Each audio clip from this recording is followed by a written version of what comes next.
sunod ba? Sa sunod na project nimo na ko'y itinapab na naging mga kuan. So pwede to na mo imo o package na mag-move nimo from project to project na walay no string attached ba na connected ni siya sa app dapat dili ni sa quitting. So a lot of times, usually a couple of weeks, months later, or even a year, I had to solve a similar problem and found myself copying parts of the code that I've been written before. So inanara. So maybe I had to tweak the code a little bit, but at the end of the day, so duplicating my existing solution. So sa kaninang part, mo nang kailangan ka mo start to think in packages.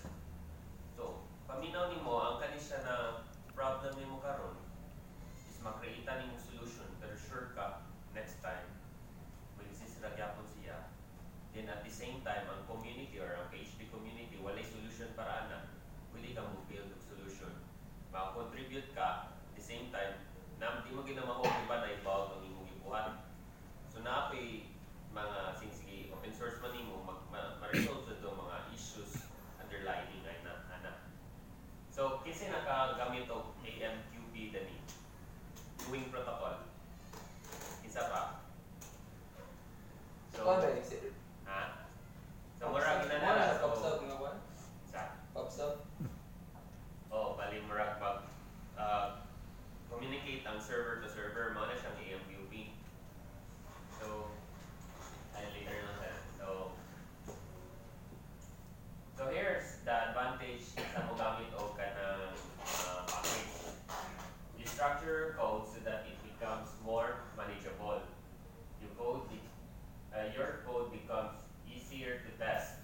So pwede ka mag-create ng mga test cases related lang sa kanina na certain feature.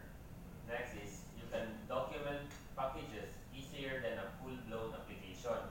So mas sayon pa.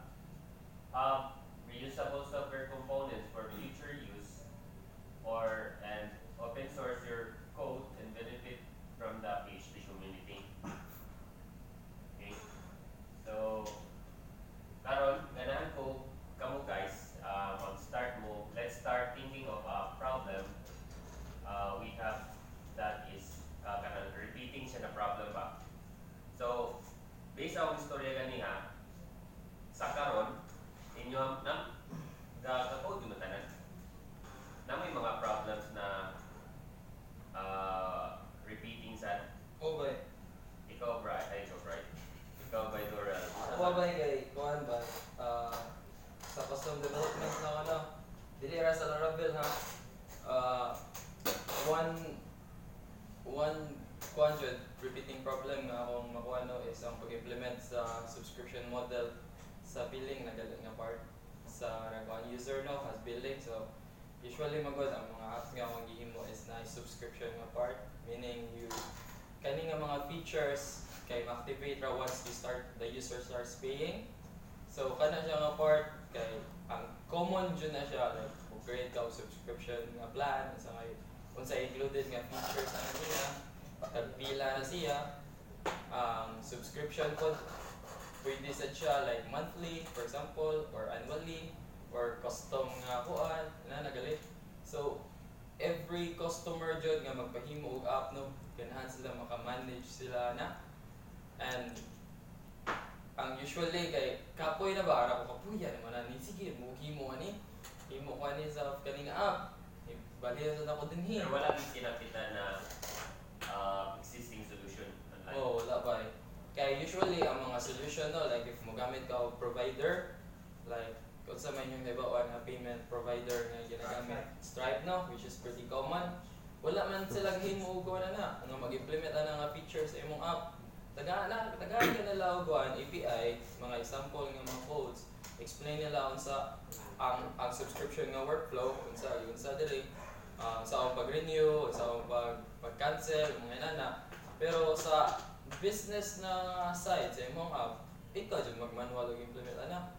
Then so mo to sa example sa ako sa Stripe jud kasagaran.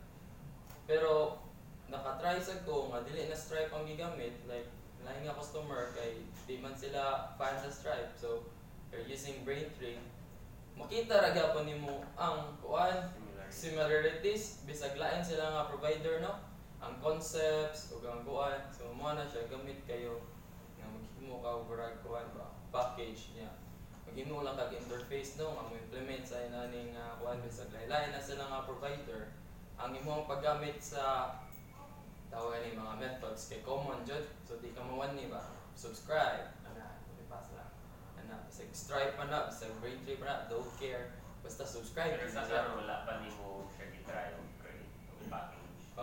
Wala pa ba mo dyan na siya struggle na ba.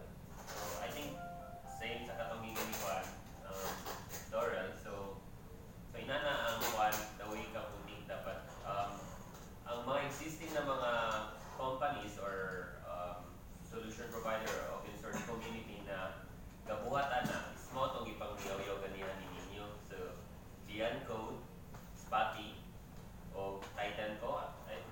If you're into kuan na nga kanang PhD, so ang Spotty, ito nila lang. So ano sila? So isa din sila sa mga daghan kina-contribute sa community.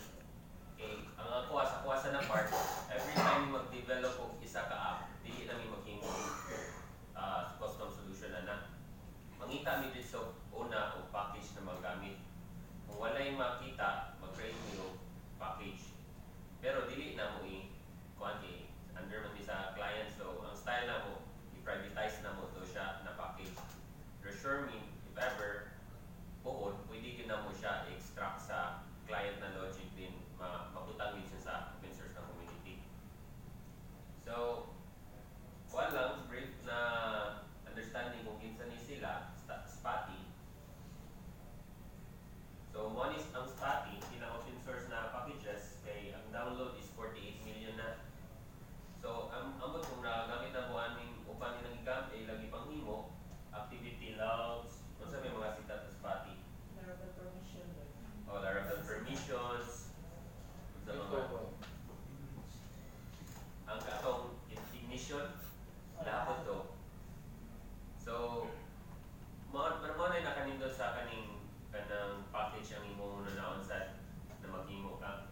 Kay daghan maka-benefit sa imong code, then ikaw maka-contribute pud ka. Then nakanindot pud kay na problem ang imong existing code. Hindi i-solve sa laing tao, dili ikaw. So, mahimo na bug proof ang imong kuan, imong solution. Nasa ning kuan, Dian Code.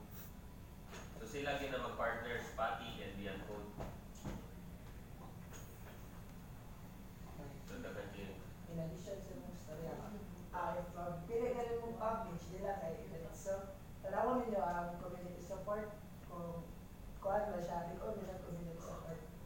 So, mao na siyang mobili mong Spotty na kuan package kay daghan ang community support. Pero kung kabawit ka mo basa og package, bahala wala community support, basta kabaw lang ka mo quick, okay ra gid kayo na.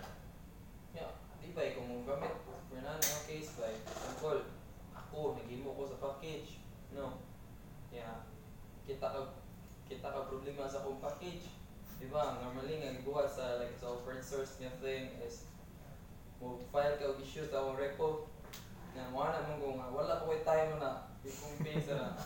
O, na siyang uban na mo ingon sila sa comment po na kung kinsay ganahan mo kuha ni na kuan issue, import lang ako ang package diyon i-develop ra ninyo. Unang important po na mag-create ka og mga test cases para inigra nila sa test case kung unsay mo ang ipang check, unsay coverage mo ang mga feature nimo ma-solve po the same time or dili ra ma-go tong uban ng mga features ba.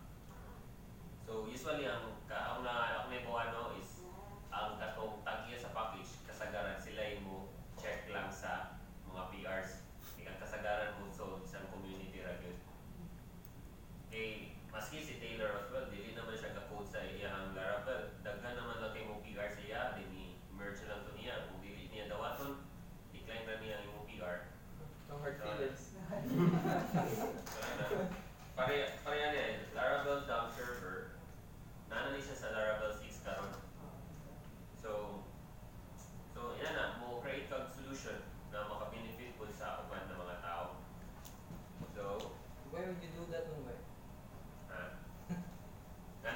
ato na nimo na magkuhan mo benefit po sa laing tao kay ikaw man pud naka-benefit man ka naghimo sila di ba? Imagine mo kung wala ni sila nimo ang imong mga problema karon sige na kakimong solution. Mo sa ba? Pas develop. Dili mo pero what if dili ka na nakabutan? Nara kina sa mindset sa tao kay kasagaran magyud ako nabantayan closer gid kayo pero brag kay tuo sila na inani inana pero kung ihunahon gid ninyo as a whole mo bitaw na community di para makinabangay dayon kabo ka na i-monetize ra gyapon to nimo ang ilang gibuhat pero kung ikaw naasa kay magtabang sa ilaha maog sabot sila po mo monetize